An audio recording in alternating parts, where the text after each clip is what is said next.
It's woman's world. It's woman's world.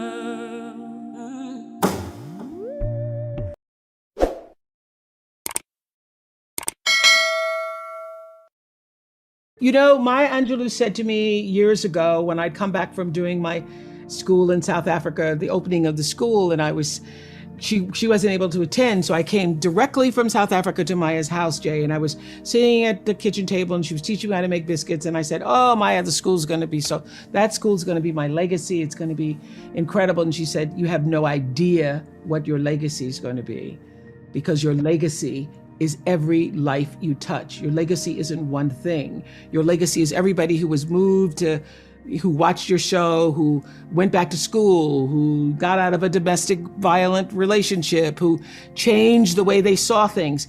What I realize is that if you come into success and fame, and particularly fame, because fame is its own world in definition, because it really is based upon what other people think of you. So, because fame isn't what you think of yourself, it's what other people think of you. If you come into that and you don't have a grounded, centered self, you will be controlled by the outside instead of the inside. And if you come into that not in the fullness of knowing who you are and what you're supposed to do with that fame, whenever somebody likes you or doesn't like you, that determines whether or not you're having a good day or a bad day. And you have lost control of your own life. So I think what fame teaches you quickly is to grow the wholeness within yourself, so that you're not controlled by others' outside opinions of you. Each of us comes into the world with our own worldview, and that worldview is actually shaped from the crib. And you get from the world what you project into the world, and you project into the world what you were raised with and what you were raised around. So that's why what happened to you is the essential question. I want people to understand, most importantly, that when you are arguing with a friend and they act like they can't hear you because they're arguing so strongly back at you, they really can't, because of the way the brain is structured. So when you're in fear mode, anxiety mode, when you're really amped up, both of you need to calm down, take a walk, take a break, and come back. Well, you start with understanding that your cup being full is how you allow yourself to give to other people. You can't give what you don't have. You can't love if you haven't been loved. You don't even know how to begin to do that. So I think it begins with fundamentally understanding that you are worthy enough, you are valuable enough, you matter enough to give yourself the love that you deserve. And that starts by taking out time for yourself. So I have my own rhythm and pattern. I know that if I go 6 days and then by the 7th or 8th, don't give myself a break, that lots of other things give. That I'm not as alert, I'm not as attuned, I'm not as centered, I'm not as focused. So I know that is my limit. I cannot go beyond a certain amount of days. And for me, walking in nature is my solace. It is where I feel that I am one with all, and all being, all creation and, connected. For other people, it may be dancing, it may be music, it may be knitting, it may be whatever it is that brings some kind of rhythmic pattern into your life. Actually, it was Bruce and I were walking on my campus in South Africa, and there were a group of girls dancing, literally on the lawn, because Lord knows they love to dance. And Bruce says, oh, that's not just, I said, oh, they're just having fun. And Bruce said, oh, they're not just having fun, they actually are healing themselves. Because the rhythmic pattern, that's why when you've been in an argument with someone, or you're in the middle of an argument with somebody, if you just go and take a walk, or you go and turn on some music and you start dancing, if you just have some form of movement, you feel better. One of the most important things, most important takeaways from what happened to you, I believe, is understanding how the brain works. You understand that when you're upset or in fear or angry or are in an antagonized state, and you're trying to reason with a person, a child, your spouse, your boss, your friend, they literally cannot hear you because the reasoning part of the brain is in the cortex, and what you're saying is only reaching the brain stem. So whenever somebody is dysregulated, which is what that is, being anxious and fearful and yelling and screaming, the thing to do is to calm yourself first. Then you will be able to help that other person get calm and regulated. That's how you get to reason. But if you both are just yelling at each other, literally, and you're going, you don't hear me, and you don't hear me either, and you don't, they actually cannot hear you. That's what I thought was so fascinating. One of the most important things I have learned with coping is to accept this moment for what it is. Do not spend your energy pushing again, and that's whether you are late in traffic or whether you are late on your bills and you don't know where the next paycheck is coming from to do it. Don't spend your energy resisting what is.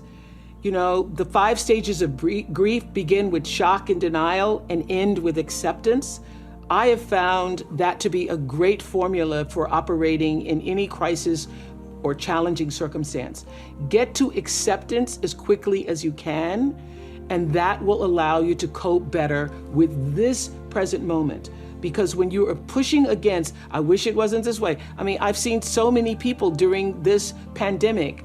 Last March, I can't wait until this is over. That was last March. Now we're a year later, and they've spent the year in resistance instead of, this is where we are, not so sure when we're gonna get to shore. I just better learn how to tread stronger. Oh, my legs are getting stronger in the tread. So being able to accept the treading moment for what it is, and having the wisdom, the faith, the understanding, the knowing that you're not gonna be in this moment forever. Because if life does anything, it consistently changes.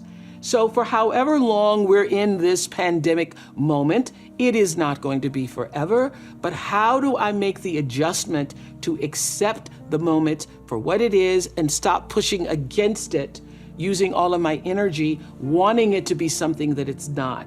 It's that whole adage of accepting the things you can change and being willing to live with the things you cannot. So that has been the most helpful for me. I don't have a problem coping because I immediately go to, this is what it is. Now what must I do to be fully present in this moment, not resisting and pushing against it? I thought trauma had to be a big, gigantic experience. You had to go through a tsunami, literally, if not literally a tsunami-like crisis in your life. A fire, a hurricane, a tragedy, a car accident, a stabbing, somebody died. And it was through co-authoring this book with him that I understood that it was the consistent little things. It was the aggressions and microaggressions in a person's life that causes them to have their own worldview. Whatever that worldview is for you is different from me. So the biggest learning for me is that trauma doesn't have to have a great big old capital T on it. It's really how you were loved, and that neglect and trauma are hand in hand because both are equally as toxic. Over the years of interviewing people, it was my greatest classroom. I was always paying attention to what people were saying and paying attention to their lives. And what I understood and could articulate, not through science, but just through my own observation, is that, people are as dysfunctional, as unhappy, as disoriented in their lives based on how far they are from the center of themselves. And the center is where wholeness lies, as you know. And so where there is no center and there is no sense of wholeness, and love for yourself, there's going to be disarray, chaos, confusion, and, dysfunction in your life. And I saw that over and over and over again, that people behave based on how they were loved, and then how they were able to process that in a way to love other people. One of the most important points I think Dr. Perry makes in What Happened to You is that neglect is as toxic as trauma. And so even though you might not have had a trauma with a big T, it boils down to, did you get what you needed? And I have done so many interviews, as I know you have too, Jay, with people who are raised in the same family, and everybody in that family has a different experience. And sometimes siblings are arguing about a thing that happened because from their point of view, it felt like one thing, and from the other person's point of view, it felt like another thing. Well, that is the reality of life, that you can have 2 children, 4 children, 6 children raised in the same household, and they experience the love of their parents differently. And not all the kids could have gotten what they needed, and some of the kids got what they needed. So neglect is you not getting what you needed for your worldview, for your personal approach to life, your sense of self-values, your sense of self-esteem. And so I have seen in the thousands of interviews that I've done over the years that the level of dysfunction in a person's life is almost directly proportional to how they were loved, what happened to them, and how they were able to receive or not receive that love. So the what happened to you isn't, just for people who had the big T traumas, but it literally is what happened to you. Were you loved? Were you not? How were you loved? How was that love applied in your life? And were you able then to apply it in the rest of the world? One of my relatives say, I'm whipping you because I love you. Well, it certainly didn't feel like love. But I know that for that generation, the idea of I'm going to keep you in line, and I'm going to make sure you're disciplined, and that you're going to obey and do the right thing, in their minds might have felt like love, but certainly did not feel like or was interpreted by me to mean love. I mean, I think now, and I know if you are culturally raised the way I was, you have a lot of pain behind those whippings. And I remember doing a show on the Oprah show years later talking about should children be spanked, and a Black woman stood up and said, well, I got beat every day, and I was in the choir, and my father beat me in front of the whole congregation in church, and I turned out okay.